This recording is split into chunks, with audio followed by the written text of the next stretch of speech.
My stepmother demanded that I pay rent to live in my own house while her children lived there for free.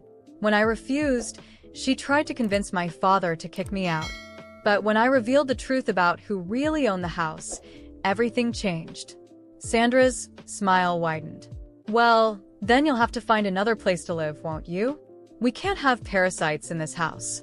I was sitting at the dining table, my food completely cold as Sandra's words hung in the air. The injustice of it all. Years of being treated like a servant while her children did nothing, and now this. Something inside me finally broke. So, let me get this straight, I said, my voice surprisingly calm. James, who graduated college 2 years ago and spends his days playing video games, doesn't have to pay rent. Melissa, who's in her 3rd year of college and has never done a single chore in this house, doesn't have to pay rent either. But I do? I decided my children don't need to pay rent while they're getting established, Sandra replied, dabbing her mouth with a napkin. A strange calm washed over me. Maybe it was all those years of bottled-up frustration, or maybe it was simply time for the truth to come out. I felt a smile creep onto my face. Not the usual polite smile to keep the peace, but something different. Something that made Sandra's own smile falter slightly. Well, that's interesting, I said, leaning back in my chair. I'm not going to pay rent, because this house belongs to me. The silence that followed was deafening. Then James started laughing, followed by Melissa's shrill giggle. Sandra laughed too, but there was a nervous edge to it. What are you talking about? She asked, still chuckling. This house is mine, I repeated, not breaking eye contact.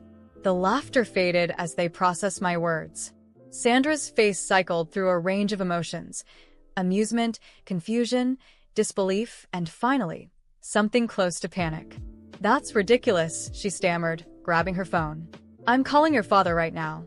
Her perfectly manicured nails tapped aggressively on the screen as she put the call on speaker. The ringing seemed to echo throughout the kitchen. Hello? My father's voice crackled through the speaker. David? Sandra's voice was tense, controlled. Ruby is telling some interesting stories about the house. She says the house belongs to her. That's not true, right? The silence on the other end dragged on for what felt like an eternity. When my father finally spoke, his voice was hesitant. Well, he cleared his throat. Actually, my in-laws put the house in Ruby's name before they passed away. I didn't think. You didn't think you should mention that. Sandra practically screamed. How could you not tell me this? I didn't think it was important, my father replied weakly. It never seemed relevant. Not relevant? Sandra's face turned red. Not relevant that your teenage daughter owns our house. She hung up before my father could respond, nearly slamming the phone onto the table. The kitchen fell into an uncomfortable silence, broken only by the hum of the refrigerator. James and Melissa stared at me like they'd never seen me before. Sandra was breathing heavily, clearly trying to compose herself. When she finally spoke, her voice was artificially cheerful, but I could hear the slight tremor. Well, she forced a laugh that sounded more like a sob. This has been a big misunderstanding. Of course, you don't need to pay rent. Ruby, let's just forget this conversation, okay? I had completely lost my appetite. Without saying a word, I stood up and went upstairs. As I climbed the stairs, I could hear hurried whispers from downstairs, Sandra's harsh tone mixed with James and Melissa's anxious voices. By 6 the next morning, I was already awake, staring at the ceiling, thinking about how much had changed in just a few hours. Around 7, I heard movement downstairs, the familiar sound of Sandra making her morning coffee. I was about to go down for breakfast when I heard her voice. David, you need to do something about this situation, she said, her voice low but intense. Your daughter can't, we just need to make her leave. I froze on the stairs, holding my breath. I know the house is hers, David, Sandra continued, frustration clear in her voice. But she's making things difficult. She doesn't fit here anymore. She's becoming a problem. There was a pause. Even from where I was, I could sense my father's hesitation. But, Sandra, it's her house. I can't just kick her out. No one's talking about kicking her out. Sandra's voice turned sweet, that syrupy tone she used to manipulate. We just need to steer her in the right direction. What about those out-of-state colleges she applied to? You could encourage her to go to one of them. Tell her it'd be good for her independence. My stomach twisted when I heard my father's reluctant reply. Maybe you're right, he said slowly. I'll talk to her about moving out for college. It might be better for everyone. I waited until Sandra ended the call. Then I calmly walked into the kitchen, keeping my face neutral. I started pouring myself a bowl of cereal, pretending I hadn't heard anything. James and Melissa came in shortly after, both looking uncomfortable. Sandra was the last to enter, still holding the phone in her hand. "Good morning, everyone," she chirped, as if nothing had happened the night before.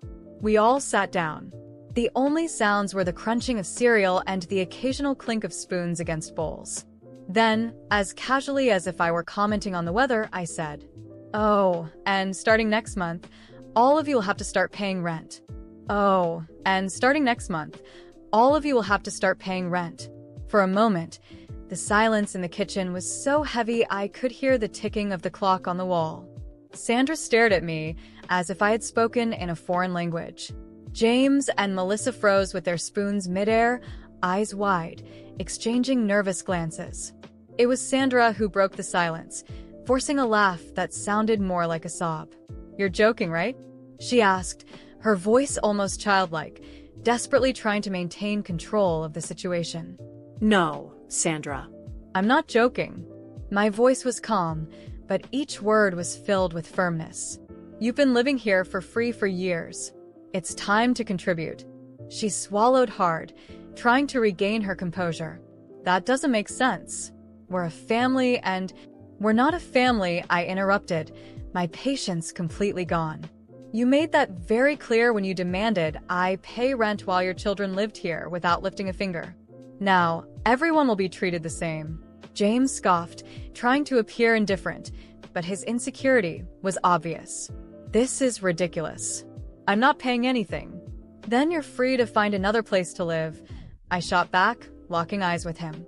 Melissa, who usually avoided confrontations, finally spoke up. "I'm still in college. How do you expect me to pay rent?" "Maybe you should have thought about that before spending money on parties and expensive clothes," I replied. "But don't worry, the rent will be fair. I can even help you find a job." Sandra finally snapped, slamming her hand on the table. "You've completely lost your mind.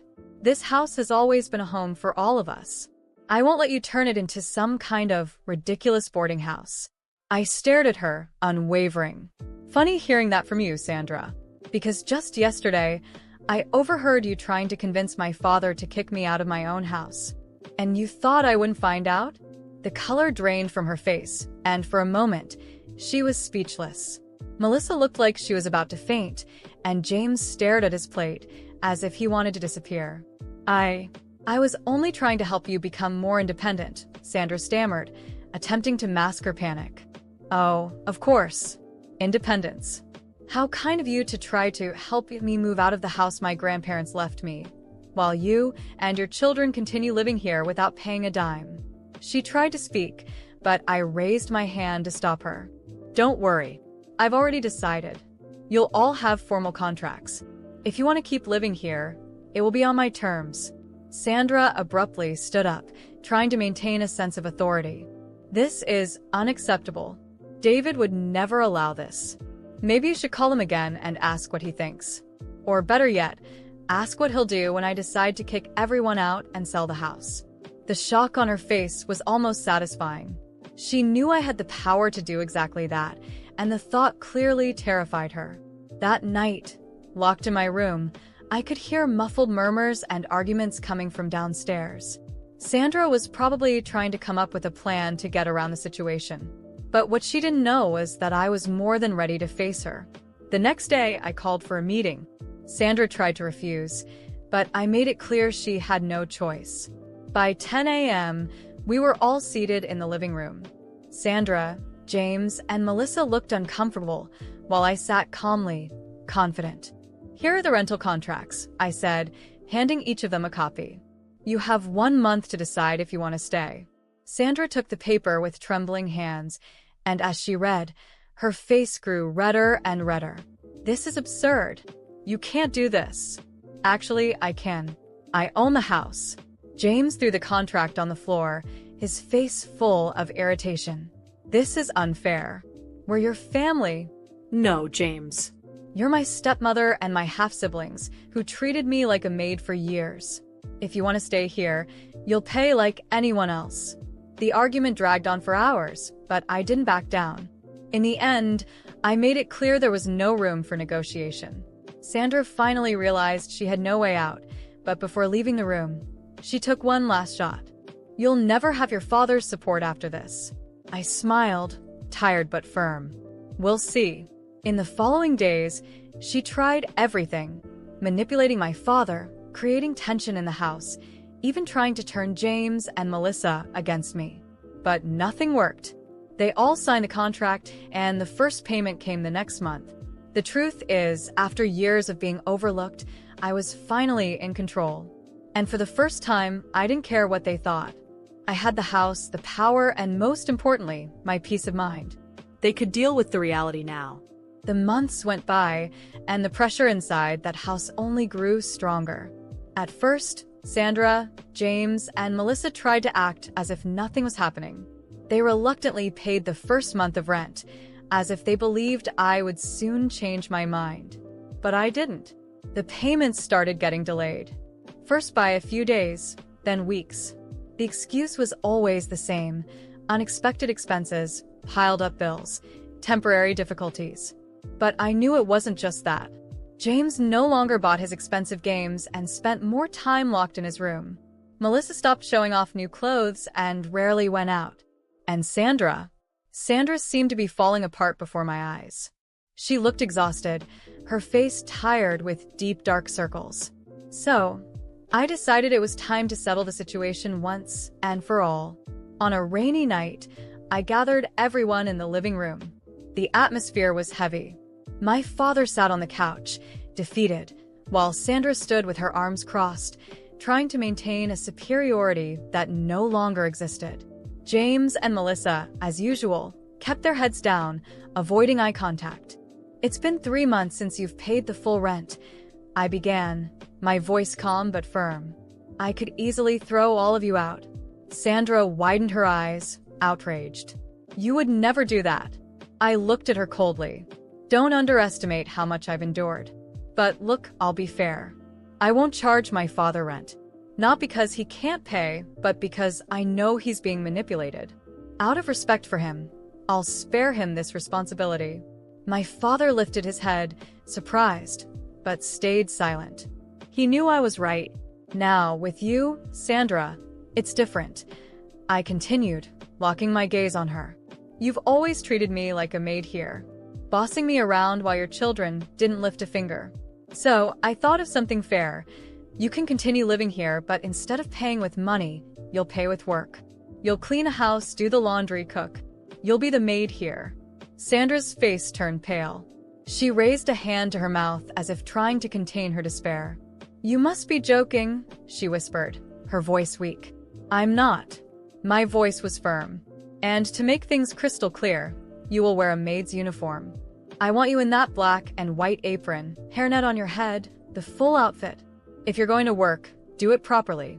Sandra stood frozen for a few seconds. Then, unable to hold back her tears, she turned to my father.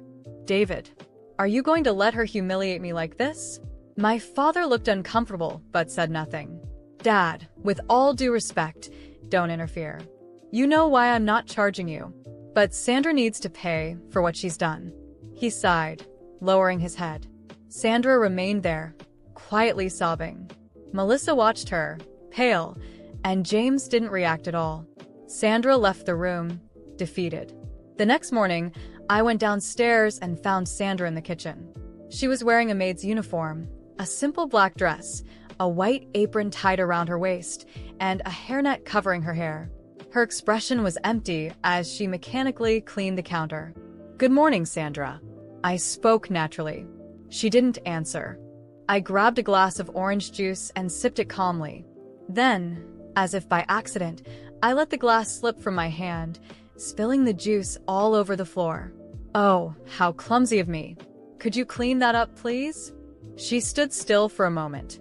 Then, slowly, She knelt and started cleaning the floor with a cloth. But it didn't stop there. At lunch, I made a point of sitting at the table and asking Sandra to serve me. "Sandra, put more sauce on my plate. And please don't spill it." She served me in silence, her hands trembling. I stared directly at her, savoring every second of that role reversal. It wasn't cruelty. It was justice. Later in the afternoon, I called Sandra into the living room. "Sandra, the living room windows are dirty. I want you to clean them now." She hesitated. "But it's already getting dark." I tilted my head. "I asked you to clean them, Sandra. Or would you prefer to pay rent with money?" She turned red, bit her lips, and grabbed the cleaning supplies. As she climbed onto the stool to clean the windows, I looked at James and Melissa, who silently watched the scene. "You two could help, you know? Or would you prefer to sign new contracts with higher rent?" They quickly got up and disappeared into their rooms. Sandra kept cleaning in silence, and I sat there, watching. That night, I lay in bed staring at the ceiling. I felt a peace I hadn't felt in years. It wasn't joy. It wasn't malice. It was the certainty that I had finally put things in order. And I don't regret it. Sandra got exactly what she deserved. My father made his choice, and I made mine. If anyone thinks I was cruel, let them think what they want. No one lived what I lived. Now I finally have peace.